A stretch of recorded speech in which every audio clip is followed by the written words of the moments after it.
Tarot ma boussole, la force. Partie 2, l'étude. Prenons de la hauteur. Et entrons dans cette arcane, 11e lame numérotée des arcanes majeures, qui entame véritablement le cycle des dizaines qui a été ouvert par la roue de fortune. Le battleur qui vient d'ouvrir ce nouveau cycle dans sa vie en se libérant de certains mécanismes répétitifs poursuit donc sa découverte du monde et de son monde intérieur. Il va donc rencontrer l'archétype de la force qui se situe exactement au centre du tarot, à mi-chemin, 22 lames numérotées, numéro 11, 11 plus 11 égale 22. Nous sommes au centre du tarot et c'est bien ce dont va nous parler cette lame. D'ailleurs, lorsque nous disposons les 21 lames numérotées sous la forme des 3 septénaires, eh bien, la force se retrouve exactement au centre de ces 3 fois 7 cartes, de cet ensemble de cartes. Voilà cette force qui se présente donc comme un centre, un axe de rotation autour duquel tourne la roue du tarot. Alors, entrons dans l'image. Observons ce nombre 11. Donc, nombre 11, nombre à vibration impair, donc vibration active, yang, émissive. Le 11 en numérologie est un maître nombre, c'est-à-dire qu'il ne se résume pas à 2. En numérologie, on a l'habitude, juste arrivé à 9, d'additionner les nombres pour faire ce qu'on appelle la réduction théosophique et retrouver un nombre entre 1 et 9. Eh bien, le 11, en numérologie, existe par lui-même en tant que vibration. C'est un nombre de ce fait puissant et exigeant. C'est un nombre surhumain qui va nous parler d'une intelligence supérieure de l'intuition. Là vraiment pour le nombre en numérologie. On aura donc, dans cette vision numérologique, des potentialités de demi-dieu en quelque sorte, pour peu que la force soit maîtrisée. Donc, un maître nombre très exigeant. Au-delà de ça, dans le 11, nous avons l'unité qui s'ajoute à la plénitude du 10, le 10 étant la totalité. On pourrait y voir une forme de débordement, parfois la goutte de trop, qui donne justement en numérologie souvent une vision tendue du 11.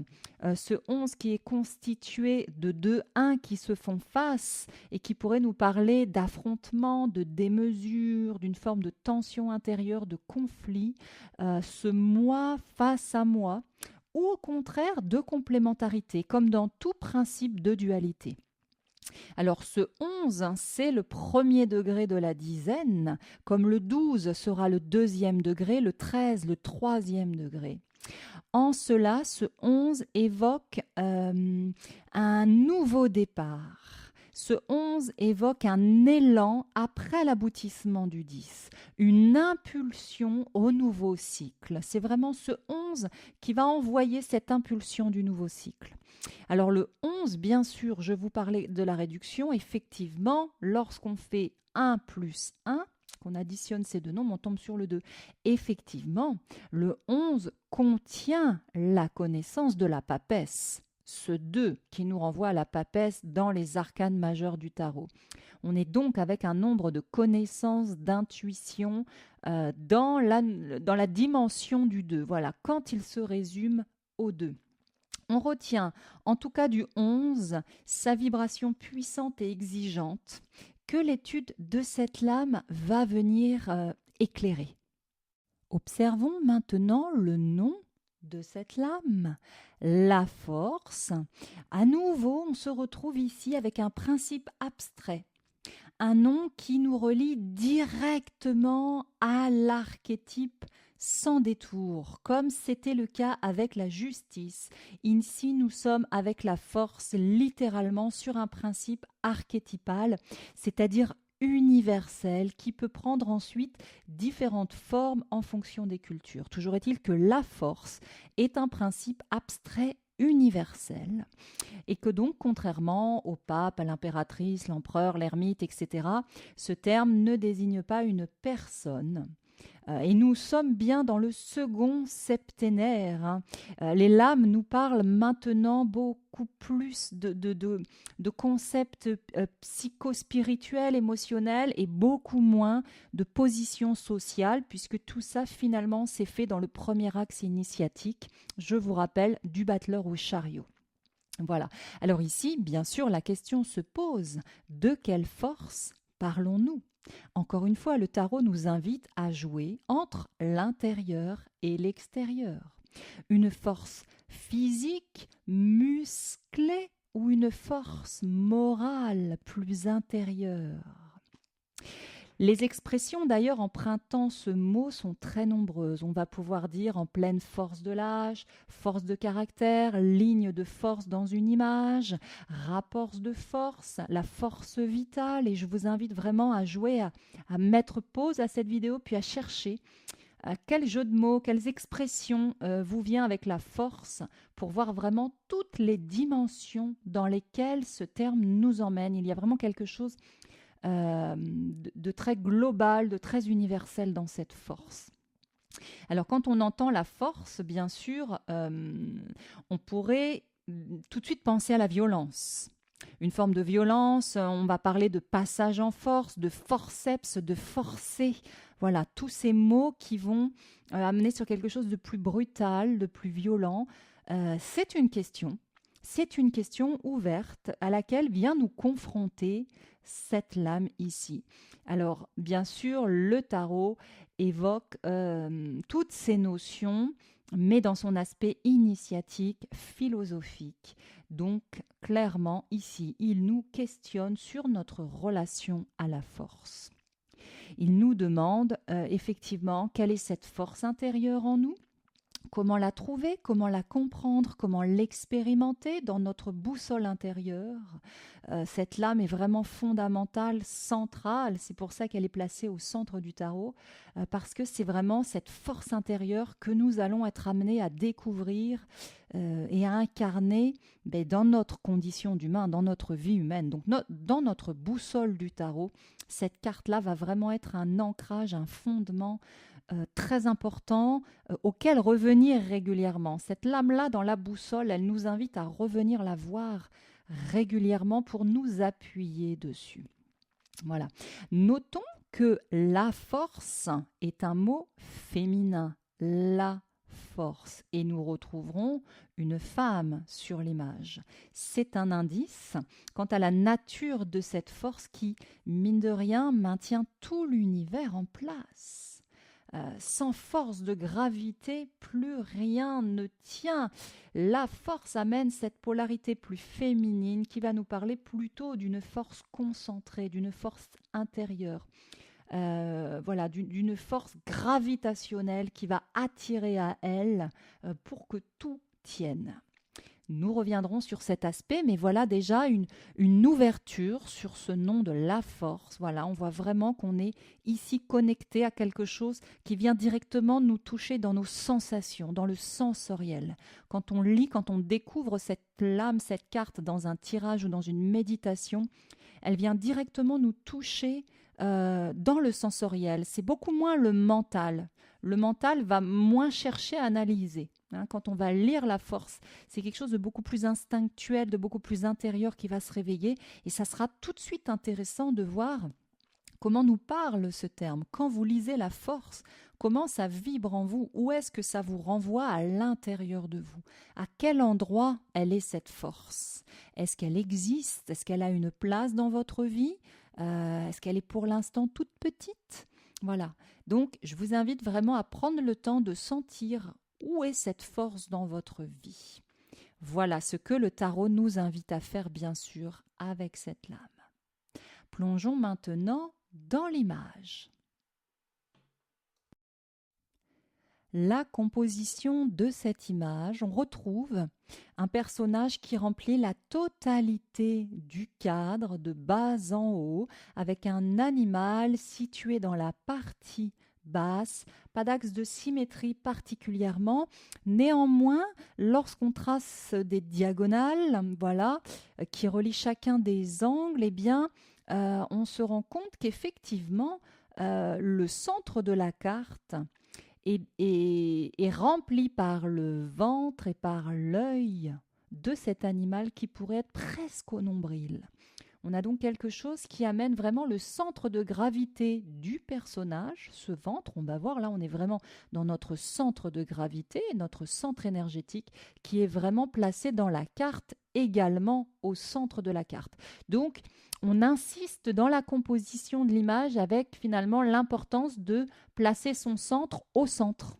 Voilà, comme une espèce de redondance avec ce jeu de l'œil de l'animal là, qui serait un petit peu comme un nombril. Voilà, ça c'est un petit peu pour le jeu. En tout cas, voilà, dans cette composition, on a surtout ce personnage principal qui remplit tout le cadre, cet animal.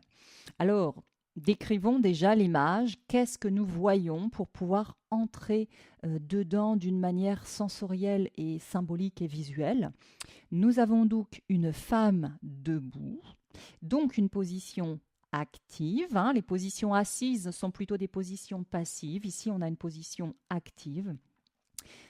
Tournée vers la droite. Pour nous, lorsqu'on regarde la carte, elle serait tournée vers notre droite, donc à nouveau plutôt quelque chose d'actif, qui tient à pleine main la gueule d'un animal, chien ou lion. Voilà, nous verrons en fonction des projections, les personnes pourront voir l'un ou l'autre. Cet animal étant complètement collé au bas de son corps, voilà, incrusté à l'intérieur d'elle. Elle porte un chapeau en forme de lemniscate qui touche voilà, le bord du cadre et puis on devine un pied là qui déborde de cette robe qu'on ira voir, ce pied très intéressant. Alors, cette position debout, bien sûr, évoque une énergie active et dynamique, une verticalité tertielle, donc un axe de conscience. Avec ce 11 en numérologie, je vous disais les deux 1 qui se font face, qui vont vraiment appeler ce principe de conscience et de verticalisation. Voilà, donc quelque chose de très dynamique, voilà, de très actif dans cette lame. Alors, c'est une femme, je l'évoquais dans le nom, la force, c'est l'image d'une femme. À nouveau, bien sûr, on répète un petit peu les choses, ça évoque d'emblée une force intérieure plus qu'une force musclée. Bien qu'elle ait des bracelets de force et puis des bras là assez costauds. Mais le fait que ce soit une femme, tout de suite dans l'image, on veut nous dire quelque chose, on veut nous dire que c'est une force plutôt intérieure. Alors, peut-on parler d'une force douce, d'une force calme? En tout cas, ce principe féminin, c'est l'intériorité, donc c'est plutôt une force morale. Voilà. Mais bien sûr, la force physique va être dans cette lame, tout à fait, puisque ça parle de toutes les notions associées à la force. Donc, tout ce que vous allez associer à la notion de force, à l'archétype de la force, vous pourrez le mettre dans cette image. Voilà. Simplement, d'un point de vue initiatique, le tarot vient ici nous dire que la force serait plutôt une énergie à intérioriser et non à extérioriser lorsque c'est pour passer en force. Voilà. Alors, on va tout de suite aller voir cet animal, bien sûr, hein, parce que dès qu'il y a un symbole comme ça, c'est important d'aller le rencontrer, puisqu'il est là vraiment pour insister sur quelque chose. Alors, un animal jaune. Les animaux, vous le savez maintenant, sont toujours symboles de notre animalité, donc de nos pulsions, de notre instinct. Donc ici, selon la projection, je vous le disais, le sens va différer. Lion ou chien. Sauvagerie, domesticité, puissance, fidélité. Voilà, à chaque fois, en fonction du symbole, on va tirer des sens différents et tous seront valides. Alors, dans le tarot, on parle du lion ici, pour différentes raisons. Un lion qui aurait un petit peu perdu voilà, de son pelage, voilà, mais en tout cas un lion. On va tout de suite penser à Hercule. avec cette force, avec ces 12 travaux d'Hercule et ce lion de Némée. Voilà, on a ce lion. Le lion, c'est quand même symboliquement ce qui fait rugir le moteur. Donc on est vraiment dans de la puissance avec le lion ici, hein. Le lion, c'est le roi solaire, hein, le roi soleil des animaux de la savane. Il y a quelque chose d'extrêmement puissant, d'extrêmement rayonnant dans ce symbole ici. Qui va nous parler quand même avec cette puissance d'une force tranquille qui dissuade les potentiels agresseurs. Le lion, il a cette force tranquille. Les lionnes dans la savane ont cette force tranquille et on n'a pas tellement envie d'aller les embêter. Ils n'ont pas besoin de nous crier dessus pour qu'on sente ce respect et puis voilà, qu'on fasse très attention. Donc ce lion ici, il viendrait nous parler aussi de cette force incarnée tranquille qui dissuade, voilà, qui dissuade des agressions. Et en même temps, à l'inverse, c'est aussi une violence sauvage, capable de déchirer de ses crocs puissants. Voilà, tout ce qu'on peut imaginer d'une attaque d'un lion, d'une lionne qui a faim, qui ne laisse aucune possibilité à sa victime. Donc il y a quelque chose d'extrêmement sauvage en même temps. Voilà. Donc en tout cas, ce lion impose le respect. Il est donc jaune, couleur de conscience, couleur de soleil. On a vraiment ici un principe d'animalité mis en conscience, mis en lumière. Si c'était un instinct brutal, il serait plutôt noir. On serait dans le nigredo, dans le plomb, dans la matière lourde, inconsciente. Ici, il est en pleine lumière, cet animal. Donc encore une fois, c'est un indice. Le tarot ici nous invite à aller mettre de la conscience sur notre lion intérieur, sur ce côté instinctif, pulsionnel. Et puis je vous le disais, ce lion renvoie au roi. Le roi, c'est la souveraineté. Encore une fois, de quelle souveraineté parlons-nous? Une puissance extérieure qui domine le monde ? Ou une force intérieure qui fait de nous le souverain de notre âme, le souverain de nos pulsions, le souverain de nos désirs. Voilà, qui est le maître à bord? Cette symbolique royale avec le lion nous amènerait dans cette notion de royauté intérieure, voilà, de souveraineté intérieure. Voilà. Donc, cette conscience jaune hein, de notre propre violence, on va dire, hein, vraiment, finalement nous permet d'en devenir le maître. Ici, le lion fait partie du corps de cette femme. Il est encastré à l'intérieur. En fait, c'est une partie d'elle. Il n'est pas extérieur à elle. Ce dessin insiste vraiment sur la force instinctive intérieure et nous questionne donc sur notre relation avec cette puissance en nous. Et on ira le voir juste après avec le jeu des mains.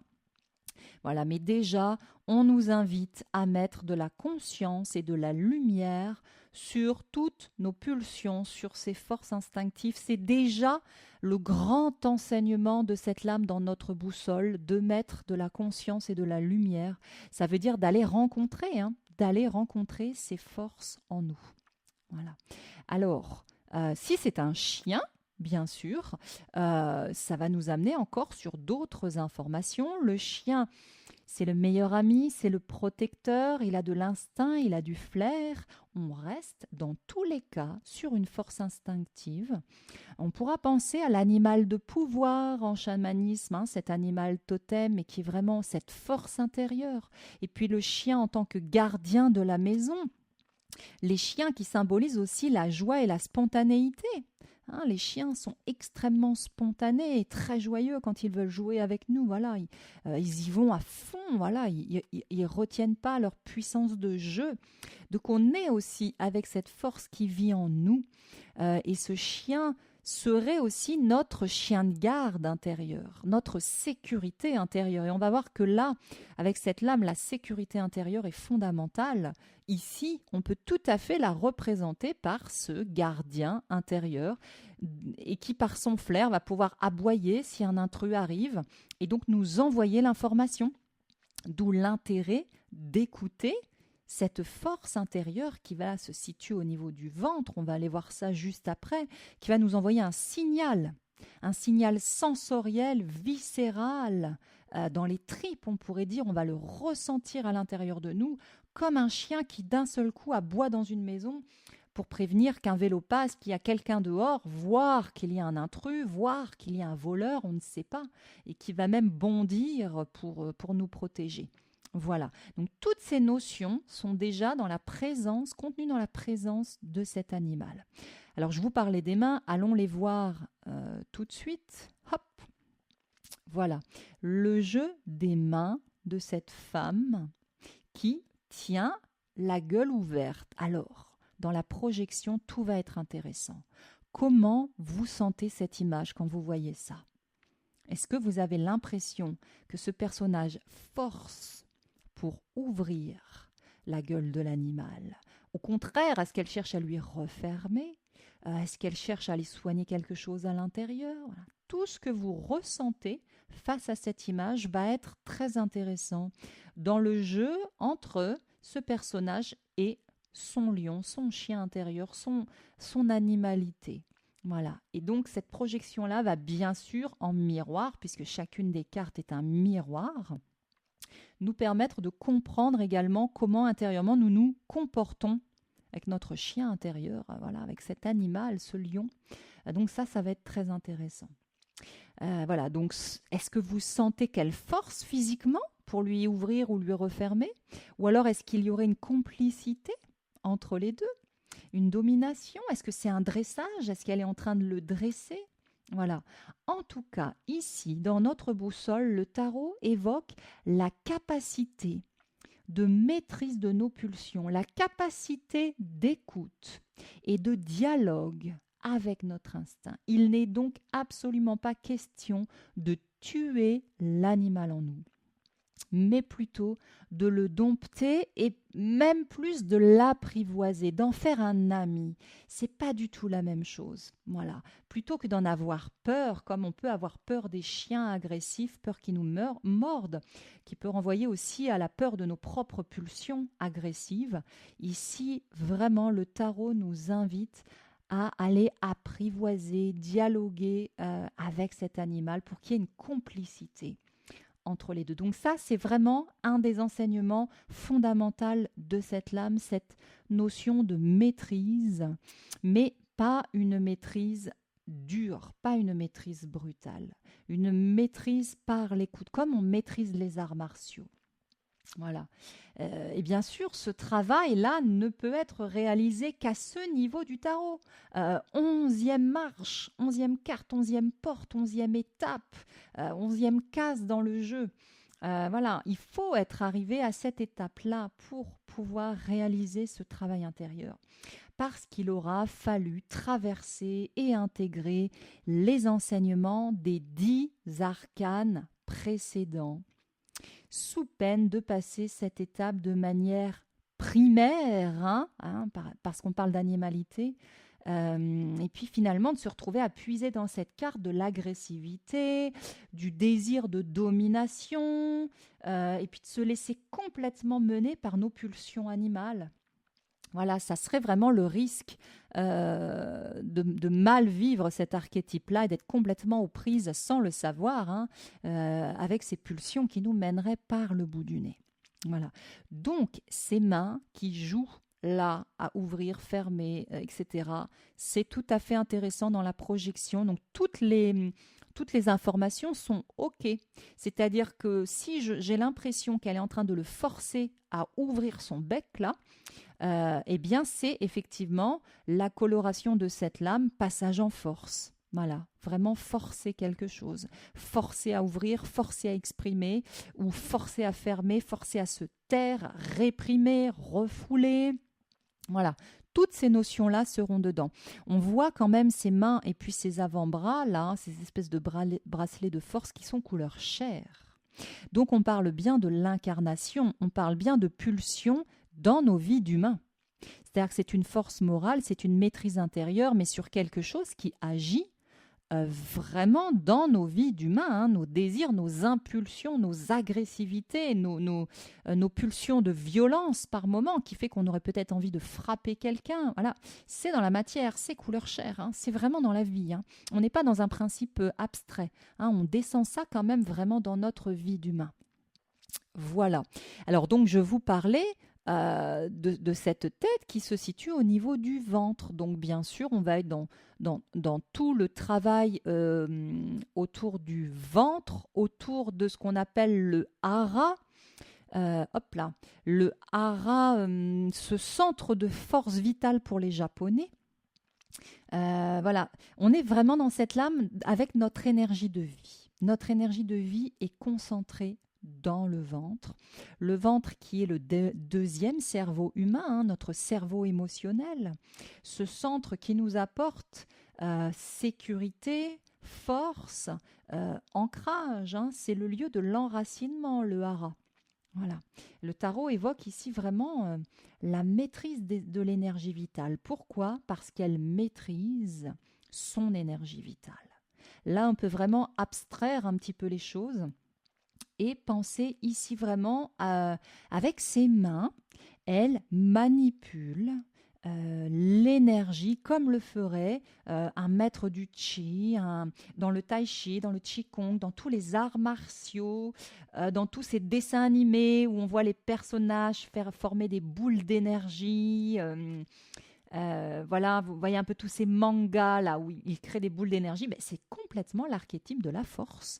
Hein. C'est-à-dire que déjà à l'époque du tarot, il y a déjà cette notion de manipuler dans le sens premier, c'est-à-dire avec les mains, quoi, hein, de jouer, d'utiliser avec les mains, de manipuler la force énergétique vitale réellement, comme on le fait dans les arts martiaux, comme on le fait dans le magnétisme, comme on le fait dans toutes les pratiques qui vont venir jouer sur les méridiens et tout ce travail énergétique. Donc on est vraiment aussi avec cette force dans cette notion d'énergie vitale. Et nous, dans notre boussole ici, pourquoi pas, on est invité à travailler ça. Hein. On est invité à expérimenter notre capacité à ressentir nos énergies, ressentir l'aura, si on est d'un point de vue un petit peu plus ésotérique, voilà. En tout cas, on va jusqu'à pousser cette lame autour du guérisseur, hein, autour de la maîtrise de cette énergie vitale. Voilà, et on pense bien sûr au zazen, hein, puisque je parle de hara, cette posture de méditation assise avec les talons, enfin on est assis sur les talons à genoux, qui permet de travailler sur l'énergie de ce centre. Voilà. Donc vous avez compris, toutes les pratiques, Reiki, magnétisme, qui travaillent avec l'énergie vitale, peuvent être mises en lien avec cet arcane de la force. Voilà. Donc là, on est vraiment sur une vision énergétique de cette force. Parlons gravité. Voilà. Revenons, restons dans ce ventre, dans ce centre, et parlons quand même de ce centre de gravité dont je vous parlais dans l'introduction, en vous disant que le 11 est au centre de ces 22 lames majeures. Notre centre de gravité, bien sûr, est situé dans le bassin, dans le ventre. Cette lame nous parle de ce centre de gravité qui va nous parler de cette force de cohésion qui maintient l'ordre. Hein. Je vous parlais de cette force gravitationnelle qui permet à l'univers de se maintenir, qui permet aux planètes de circuler comme elles le font, la Lune autour de la Terre, nous attirés inexorablement sur la Terre par cette force gravitationnelle qui nous évite de nous envoler dans l'univers. On est vraiment avec cet archétype de la force dans ce qui fait que ça tient. Et dès qu'on est en lien avec quelque chose qui fait que ça tient, on est dans cet archétype de la force. Parce que sans force, c'est le chaos. C'est le chaos autant extérieur qu'intérieur. C'est la dislocation physique. Sans force, ça se disloque, ça ne tient plus. Et psychiquement, également. Quand il n'y a plus de force psychiquement, ça se disloque aussi et on va parler de psychose, on va parler de différents états psychiques qui sont en lien avec cette carte. Voilà, qui nous parle de cette gravité, de cette force intérieure qui est une force, comment dire, qui est presque au-delà d'une volonté. Ça tient, ça tient. Si nous sommes là et que nous fonctionnons dans le monde, c'est que de toute façon, quelque part, il y a quelque chose qui fait que ça tient en nous. Les atomes restent là, les cellules restent là, tout reste à sa place. Dans le corps humain, ça tient, dans l'univers, ça tient. On est complètement avec cette lame-là. Alors, en extrapolant, cette lame est aussi présente dans la gestion de groupe. Dès qu'il y a un meneur, une équipe par exemple, le chef d'équipe, c'est un petit peu celui qui fait que ça tient, qui fait la cohésion, ou le coach sportif, le coach d'équipe, le prof de foot, l'enseignant, tout ce qui va faire que le groupe tient. Voilà, on sera à chaque fois complètement en lien avec cette carte. Et d'ailleurs, c'est très intéressant d'observer, notamment quand on travaille avec des enfants, à quel point le groupe d'enfants va être en résonance avec notre monde intérieur, notamment la force. Si on n'est pas concentré, si on est un petit peu énervé, si on n'est pas centré, si on n'est pas dans notre force, le groupe d'enfants va le sentir et ne va pas être centré non plus. Et très souvent, au lieu de demander aux autres de se calmer et de se centrer, notamment avec un groupe d'enfants, il vaut mieux soi-même fermer les yeux, faire quelque chose, prendre un temps pour nous recentrer intérieurement, nous réancrer intérieurement, et ça aura un effet par résonance sur les personnes qui sont autour de nous. Et ça, c'est très intéressant quand on est enseignant ou quand on travaille comme ça avec des groupes, notamment d'enfants, puisqu'ils sont très sensoriels, ils perçoivent ce qui se passe en nous, de vraiment activer cette lame de la force dans notre boussole en allant se mettre dans notre centre. Ça va avoir un impact sur le monde extérieur sans qu'on ait à demander à l'extérieur de faire un effort. Nous, on va se recentrer et ça va se sentir dans le groupe. Voilà, donc cette carte dans la boussole est très intéressante pour toutes les personnes qui travaillent comme ça, qui enseignent, qui sont formateurs, voilà, avec des adultes, avec des enfants, peu importe, du moment qu'on fait partie d'un groupe et qui a besoin de cette cohésion du groupe ou qu'on mène un groupe. Voilà par rapport à cette notion de gravité. Je vous emmène voir le chapeau. On change un petit peu d'étage. Et on grimpe vers ce chapeau. Alors, on retrouve ici le chapeau du battleur. Souvenez-vous, le battleur a également un chapeau en forme de lemniscate, ce sigle de l'infini, cette circulation horizontale, voilà, qui est parfaitement infinie. Symbole intuitif, bien sûr, symbole intuitif de connexion aux forces divines, évidemment. Ici, des pointes jaunes, là, des petites pointes jaunes qui viennent toucher le haut du cadre et qui finalement couronnent un petit peu, qui couronnent ce mental, puisque voilà, on a vu dans chacune des lames où le personnage soit une couronne, soit un casque, soit un chapeau, à chaque fois le couvre-chef vient marquer le mental, l'esprit, la tête. Donc ici, à nouveau, on vient mettre en valeur ce mental qui ici est bleu, blanc, jaune, donc lumière, pur et divin, réceptif, contemplatif, méditatif. Donc on a vraiment ici un symbole avec ce chapeau très intuitif de connexion aux forces divines, là avec ce blanc. Voilà, donc couronnement du mental. Couronnement d'un mental réceptif, lumineux, éclairé, donc également une lame très intuitive, très connectée, voilà, cette intuition plus mentale, on pourrait dire, en face de ces forces instinctives qui, elles, ne sont pas mentales du tout, qui, elles, sont totalement sensorielles. Voilà, on est donc sur une force de l'esprit qui prédomine sur la matière. Vous savez, dans toutes ces écoles initiatiques spirituelles, on parle très souvent de la force de l'esprit sur la matière. Et d'ailleurs, tous les films un petit peu comme Matrix et tous ces films avec des héros qui ont des pouvoirs surnaturels, alors on est totalement dans cette lame, notamment quand ce sont des pouvoirs sur la matière, les formes de kinesthésie, quand l'esprit peut plier une petite cuillère sans la toucher, faire bouger des objets, etc. On est complètement dans cet archétype-là et dans cette symbolique de la force de l'esprit qui domine la matière. Encore une fois, il ne s'agit pas de la dominer avec violence, il s'agit de jouer avec, mais il y a quand même une forme de maîtrise.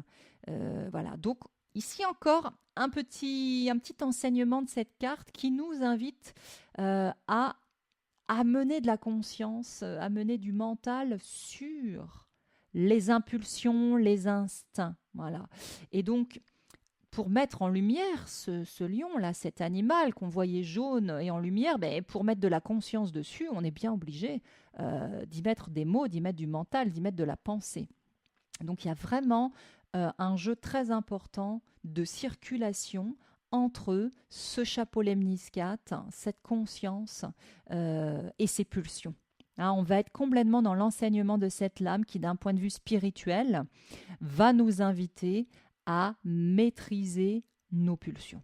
On ne fait que tourner autour de cette histoire-là avec cette carte de manière un petit peu différente. Donc, une circulation tête, ventre, ventre, tête, tête, ventre, ventre, tête, avec cette idée de lemniscate, voilà, qui circule de l'un à l'autre. Donc, on a l'intuition, on a l'instinct. On pourrait parler d'intuition, un mélange d'instinct et d'intuition, où il y aurait vraiment le mix des deux, voilà, avec cette énergie vitale qui circulerait jusqu'en haut, qui redescend dans le ventre, qui remonte dans la tête, etc. Cette circulation quand même qui se fera au prix de la lutte, au prix de la lutte quand même, parce que il y a de la puissance ici, il y a vraiment de la puissance instinctive qu'il ne s'agira à aucun moment de tuer, on est d'accord, mais si on pense à un courant puissant d'eau, à une rivière très puissante, il sera toujours judicieux de canaliser cette rivière, canaliser cette puissance des flots par des écluses, voilà, je ne sais, avec une manière de venir irriguer avec douceur, de faire circuler avec douceur dans le corps, douceur mais une certaine force, parce que si on veut contenir l'eau d'une rivière puissante, il va falloir de la force quand même pour la contenir. C'est pour ça que c'est quand même au prix d'une forme de lutte intérieure, mais une lutte qui n'est pas violente, une lutte qui est puissante. Voilà, c'est vraiment notre être qui vient comme ça canaliser les énergies du ventre dans la poitrine, du cœur, jusqu'à l'esprit. Il y a vraiment dans cette lame cette circulation de la puissance instinctive. Voilà. Mais pour connecter cette puissance instinctive, effectivement, parfois, il faut se rendre compte qu'on l'a complètement refoulée, qu'elle existe, elle existe en chacun de nous. Mais parfois, elle a été complètement brimée, complètement refoulée. Et donc, ça va être tout un travail pour pouvoir aller rencontrer cette puissance, se rendre compte qu'elle existe. Et ensuite, voir comment réussir à petit la libérer, mais pas pour qu'elle jaillisse de manière agressive, pour qu'elle circule à l'intérieur de nous et qu'elle nous apporte ces informations. Et puis, son énergie réelle, physiologique. Voilà pour ce lion, ce ventre, ce hara, ce lemniscate, voilà, cette maîtrise de la pensée sur l'animal. Alors je remonte, puisque je vous parlais du chapeau, on va aller voir quand même, toc, le visage de ce personnage, toujours couleur chair dans l'incarnation, et notamment cette ligne ici. Cette ligne à la base du cou. Cette ligne qui coupe, là. On ne la voit pas tout de suite. Par contre, si vous faites le travail d'observation de la carte, vous l'observez tout de suite. Mais si on ne rentre pas dans l'image, on ne s'en rend pas compte tout de suite qu'il y a une ligne là. Il y a quelque chose. Est-ce que c'est un collier ? Un petit collier qui serait fait qu'une petite chaînette, une petite corde, ou est-ce que c'est carrément une coupure là ? Qu'est-ce que c'est que cette ligne ici ? Donc, dans le tarot, on dit que cette ligne nous montre que la force porte un masque. Ce n'est pas son vrai visage? Qui se cache derrière? La projection ici sera très intéressante, sans dire que c'est un masque. Voilà, déjà de se demander, mais qu'est-ce que je sens? Quel sens ça fait pour moi d'observer cette ligne-là sur le cou? Voilà, qui est venue découper comme ça. Donc, dans le tarot, c'est un masque. Dans l'histoire du tarot, on va dire que le battleur se cache derrière. C'est pour ça aussi qu'on ramène ce chapeau pour nous faire un signe, pour nous dire regarde ici, il y a le même chapeau, c'est le même personnage, mais il est derrière le masque. On peut penser à l'escrime, on peut penser à tous ces sports, tous ces arts martiaux dans lesquels on a besoin de se protéger par un masque. Et on peut même pousser le jeu voilà, avec la force obscure Dark Vador et voilà, et tout cet archétype du masque qui vient cacher le visage, mettre dans l'ombre. Et là, effectivement, on va se demander quand même, mais est-ce que c'est une force lumineuse ou une force sombre dans cette carte, puisqu'on sait qu'on peut tomber du côté sombre de la force, que les émotions négatives peuvent nous faire tomber dans la haine, dans des pulsions d'agression, d'agressivité, voilà, et que tout ça, parfois, la frontière, elle est ténue, Elle est ténue, la force lumineuse et la force sombre, tous ces films-là viennent nous questionner là-dessus pour qu'on se rende compte que finalement, à l'intérieur de nous, il y a un peu les deux. Derrière ce masque, qu'est-ce qui se cache? Donc voilà, cette idée de masque ici, hop là, avec ce regard un petit peu dans le vide. Là. Alors la projection, c'est pareil, va être très intéressante. Qu'est-ce que vous pensez qu'elle pense? Qu'est-ce qu'elle regarde? Quelle est son émotion? Comment elle se sent? Où ça vous emmène? Quel est votre feeling face à cette image? Et puis maintenant que vous savez que c'est un masque, qu'est-ce que vous en pensez? On le voit là, si vous regardez bien. Là, ça passe au-dessus du bleu. Donc, il y a un truc qui est déposé dessus.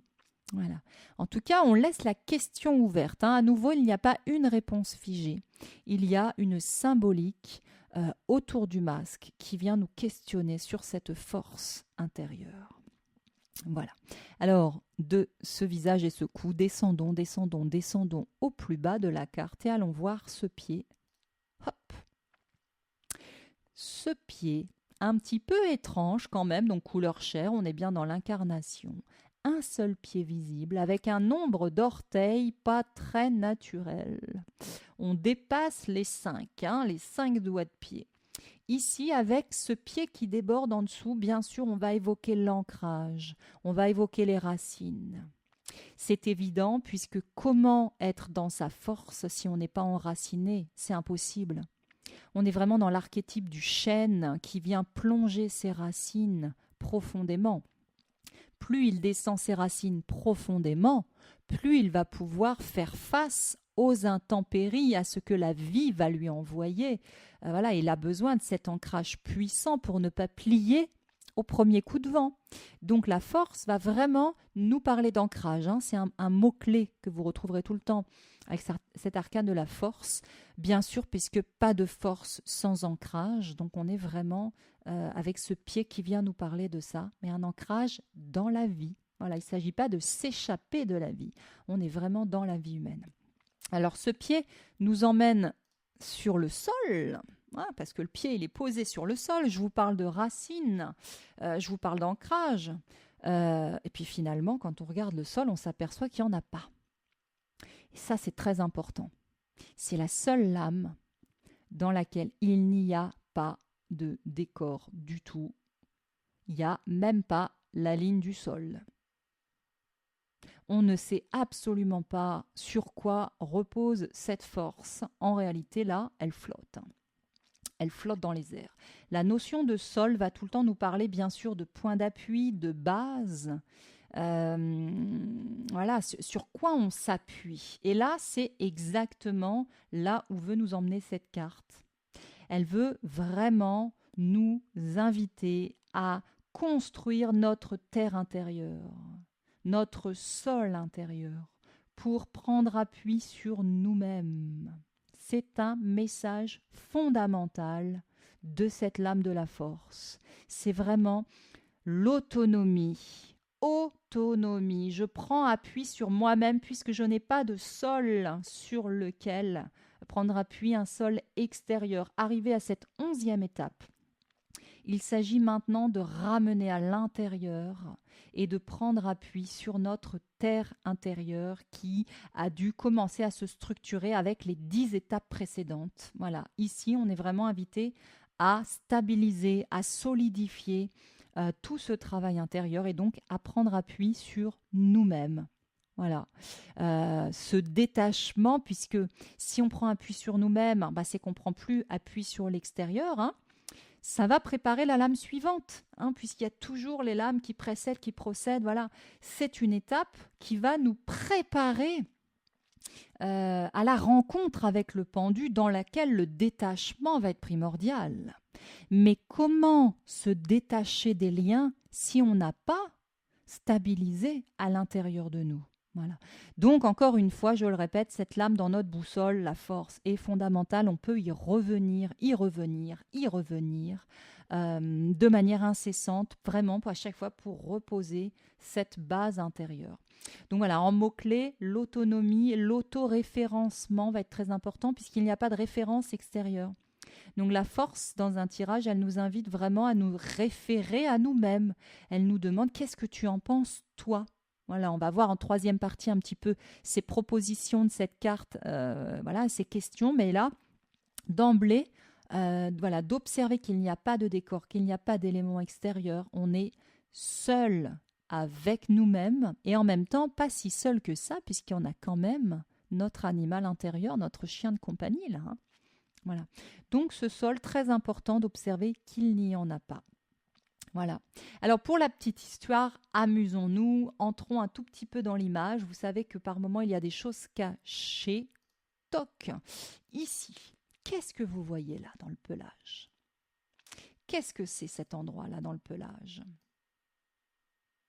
Eh bien, il y a un lapin. Vous vous souvenez de l'ermite? Eh bien, je vous avais dit, on va retrouver ça dans l'arcane de la force. Eh bien, le voilà. Alors, celui-là, on le reconnaît assez bien. Hein. Il y a un petit œil, il y a 2 oreilles, il serait un petit peu de profil. Là, il y a le cou, tchouk, et ça partirait par là. Bon, là, après, c'est un petit peu plus bizarre, le bas. Mais là, on a vraiment la tête du lapin avec ses 2 grandes oreilles derrière. Hein. Voilà.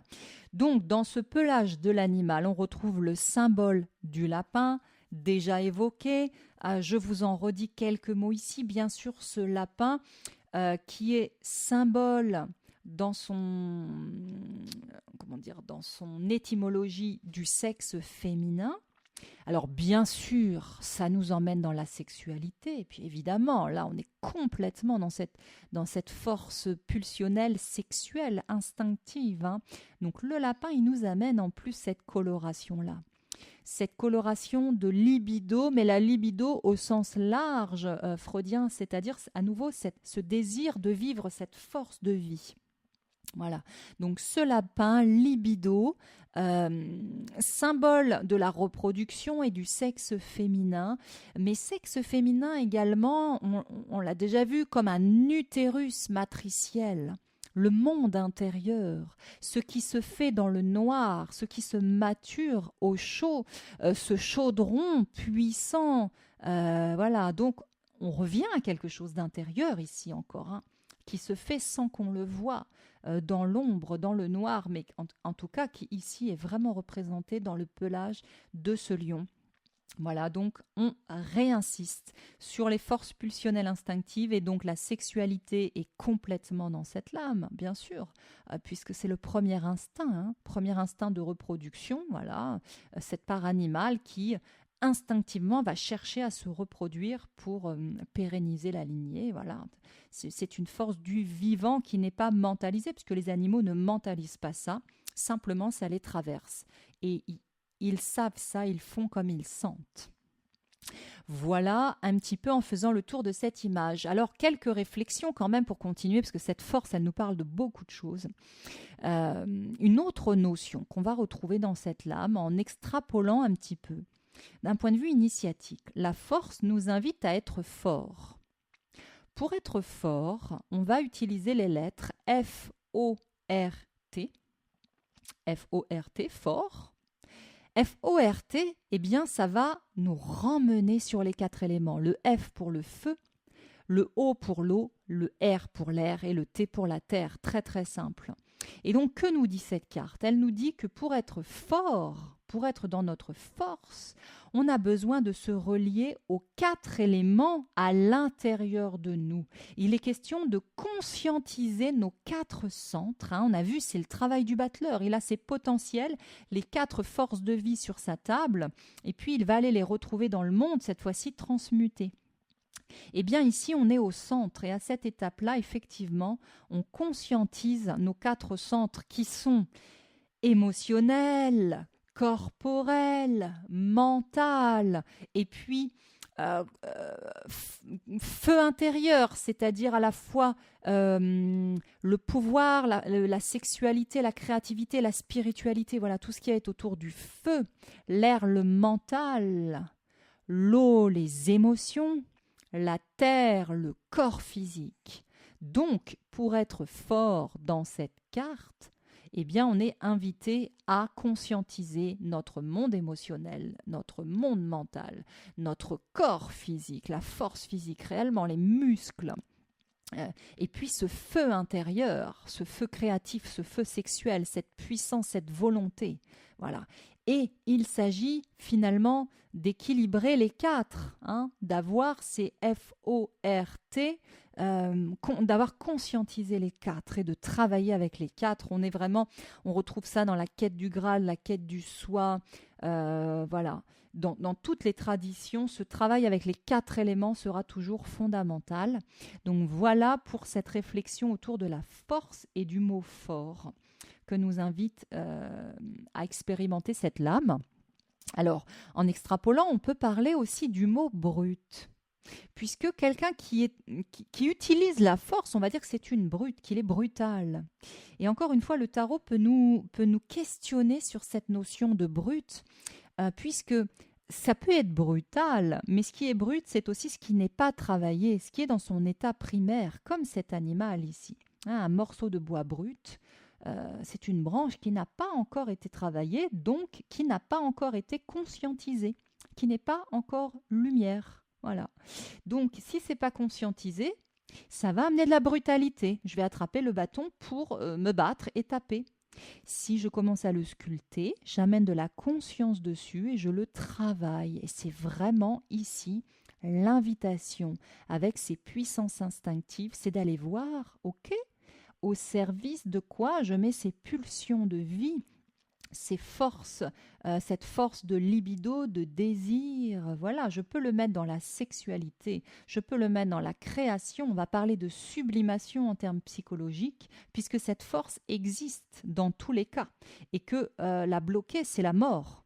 C'est la mort, c'est de l'énergie vitale. Si je bloque mon énergie vitale, je ne vis plus. Voilà. Donc ici, intéressant avec ce mot brut de se dire, eh ben, tiens, alors si c'est une force brute que je vais rencontrer, eh ben, comme un artiste, je vais pouvoir jouer avec et puis tailler un petit peu cette force pour la sublimer. Voilà. Et puis avec douceur, bien sûr, puisque c'est du féminin, donc pas dans la brutalité. Voilà un petit peu ces réflexions sur lesquelles je voulais insister. Peut-être aussi la spontanéité de cet animal, puisque quand même, on est juste après la roue de fortune. Arcane numéro 10, et dans la roue de fortune, juste avant cette étape, on a quand même vu que le battleur, à ce niveau-là, prend conscience de son pilotage automatique. Il se rend compte qu'il se croyait libre, mais qu'en réalité, tout le fait agir. Son arbre généalogique agit à travers lui. Les forces inconscientes agissent à travers lui. En fait, nous sommes agis à nos dépens, pensant décider alors qu'on ne décide pas. Ici, on est vraiment aussi avec cet animal dans cette idée de spontanéité. Qui finalement, c'est-à-dire que le battleur, là où il pouvait se croire spontanéité, en fait souvent ça se résume plutôt à laisser les conditionnements inconscients agir. La spontanéité, des fois, on se dit je suis spontané, mais en fait, non. En fait, on laisse juste s'exprimer nos blessures, on réagit. On n'est pas en action, on est en réaction. On pense être libre, mais en fait, ce sont nos blessures qui agissent. Ce sont nos pilotages automatiques qui, très spontanément vont agir à notre place. Et nous, on va se dire, moi, je suis spontané. Et mais ce n'est pas de la spontanéité, c'est du pilotage automatique. Voilà, donc cet animal, il nous ramène un petit peu sur cette idée-là, hein. Je vous parlais du chien qui a envie de jouer, c'est une pulsion, hein. Voilà, il est spontané, le chien, bien sûr, il est spontané, mais cette spontanéité-là, c'est juste la réponse à un stimulus. Voilà, donc je vous laisse avec cette idée de spontanéité, parce que c'est quand même très intéressant, hein, de voir que ce sont les autoroutes neuronales quand même conditionnées qui reviennent au galop très très rapidement avec cette histoire de spontanéité. Voilà, cette spontanéité ici, elle nous parlerait plutôt de naturel dans le sens de aller chercher ce qui vient de ma nature profonde. Hein. Et là, il y a vraiment l'idée d'entrer à l'intérieur de moi, d'aller voir dans ma nature profonde, ma nature véritable. Et ça, c'est un long travail quand même, puisqu'on va trouver cette authenticité dans l'arcane de l'étoile. Hein. Donc il y a encore quelques étapes avant d'aller rencontrer cette authenticité qui ne sera pas une authenticité spontanée, réactive, mais qui va venir vraiment à partir de notre être beaucoup plus intérieur. Donc en déconditionnant, puisque c'est ce que nous invite à faire la roue de fortune, à récupérer la main, à attraper la manivelle avec nos mains. Et ici, on voit exactement cette force qui nous invite à attraper la manivelle de la roue de fortune à pleine main, comme elle le fait avec cet animal. Et c'est donc une invitation à attraper la manivelle de la roue de fortune en attrapant toutes ces pulsions intérieures et en allant les rencontrer. Voilà, tout simplement, sans brutalité. Voilà, avec calme, douceur, mais avec une écoute quand même, hein, c'est féminin. Voilà. De temps en temps, quand même, il y aurait l'idée avec cette lame de laisser la pile se recharger, hein. Ok, il y a du courage, ok, il y a une forme de lutte intérieure pour aller rencontrer nos pulsions, dialoguer, ne pas les laisser nous déborder, ne pas devenir agressif, voilà. Bon, ça demande quand même une forme de volonté. Mais dans cette lame-là, il y a aussi parfois le fait de dépasser nos limites, hein. De dépasser nos limites, c'est-à-dire que la pile, elle était déjà vide et nous, on continue et on va au bout et on finit en burn-out et on finit en agressivité. Pourquoi ? Parce qu'on n'a plus de force. Pourquoi on n'a plus de force ? Parce qu'on n'a pas écouté notre lion intérieur, nos besoins fondamentaux qui nous disaient « Ok, mais là, t'en peux plus, arrête ». Et nous, de notre pilotage automatique, de nos injonctions, on continue. Voilà, et donc forcément on continue, on n'a plus de force, on devient agressif parce que l'agressivité va permettre de repousser l'autre pour me permettre de revenir dans mon centre et de récupérer de l'énergie. Donc avec cette carte-là, la force nous invite à ne pas passer en force, même pour nous. Et de temps en temps, laisser notre pile intérieure se recharger. On ne peut pas lutter tout le temps, c'est pas possible. Il y a des moments pour la lutte et des moments pour le repos. Voilà, donc on est complètement avec toutes ces notions-là, parfois un peu ambivalentes dans cette carte, de force extérieure, alors de muscles bien sûr, hein, bodybuilder, voilà, les biceps, on est dans cette carte, on est dans cet archétype, hein. Le fait de vouloir muscler notre corps, être capable de soulever des choses ou pas, on est complètement dedans. On a la cape rouge du super-héros. Hein, donc il y a vraiment quelque chose de très actif à l'extérieur, mais complètement intuitif à l'intérieur, avec du jaune lumineux au niveau de la poitrine et du plexus ici. Hein, c'est un rayonnement, hein, on laisse rayonner notre cœur dans cette lame. Hein, avec ces petites croix là qui font des passages finalement de gauche à droite, de droite à gauche, de gauche à droite. Hein, on pense à hémisphère gauche, hémisphère droit, voilà. Quelque chose, ou alors qui emprisonne. Hein, ça peut être tout à fait l'inverse. Si je refoulais là, je ferme mon cœur ici, clac, avec des criages et des barbelés, et on ne m'y reprendra plus, et je lui ferme son clapet, et je suis tranquille, je me protège à l'intérieur. Et on se doute bien que ça ne va pas aider sur le chemin, puisque pour les étapes suivantes, on ne peut pas tout refermer ici, ça n'ira pas dans les étapes suivantes. Mais c'est malheureusement quand même ce qu'on fait par moment, parce qu'on a besoin de se protéger. Voilà pour ce premier tour intérieur dans cette arcane de la force. Alors bien sûr, vous allez y voir encore énormément d'autres choses. Voilà, on ne peut pas tout raconter, sinon il nous faudrait 3 heures de vidéo. Voilà ce bras qui ici jaillit. De cette forme qui, encore une fois, peut faire penser vraiment à cette entrée, à cet utérus, à cette entrée du vagin et à cette force féminine qui sort, qui est à l'intérieur et qui sort à l'extérieur là pour aller agir sur la matière, voilà. Et tout ce que vous pourrez voir comme quelque chose qui surgit comme ça, euh, d'une forme là, alors divine, pure, on est dans la pureté, c'est blanc autour, parce qu'on voit bien que c'est pas naturel cette forme-là.